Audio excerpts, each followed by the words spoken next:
L'impegno del nostro Ateneo è un impegno a 360 gradi. Noi non siamo solo interessati a migliorare la transizione ecologica del nostro Ateneo, a noi interessa in prima battuta formare una coscienza critica intorno a questi temi all'interno della comunità universitaria.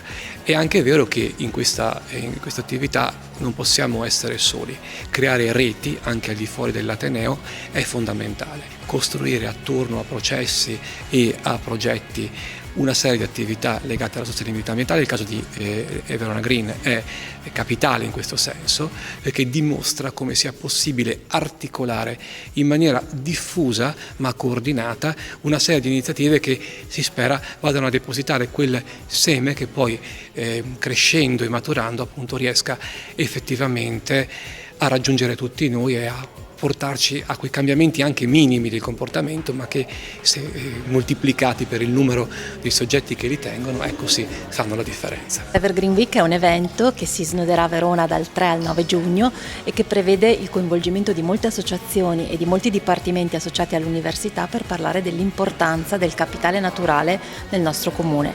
Nasce da un progetto che si chiama Evergreen, che è partito quest'anno a febbraio e che vede il coinvolgimento dell'Università di Verona, di Padova e del Comune di Verona, oltre a numerosissime altre associazioni e enti che operano sul territorio, per appunto sottolineare quella che è l'importanza e l'ottimizzazione dei servizi ecosistemici nel tessuto urbano. 3B è una nature tech nata nel 2017 con l'obiettivo di mettere la tecnologia al servizio della natura e della tutela e del ripristino della biodiversità. Lo facciamo tramite la tecnologia, appunto. Questo perché storicamente i nostri founder hanno due background tecnologici, sono due dottorati dell'MIT di Boston e hanno voluto appunto mettere al servizio della natura i loro skills. Siamo qui a Verona adesso per inaugurare la mostra Voci dalle Oasi, che è una mostra che vede protagonisti 20 pannelli con 20 fotografie di insetti impollinatori associati a un QR code che rimanderà appunto l'utente alla possibilità di ascoltare i buzz e le voci di questi insetti impollinatori. Noi siamo molto contenti di donare a Città di Verona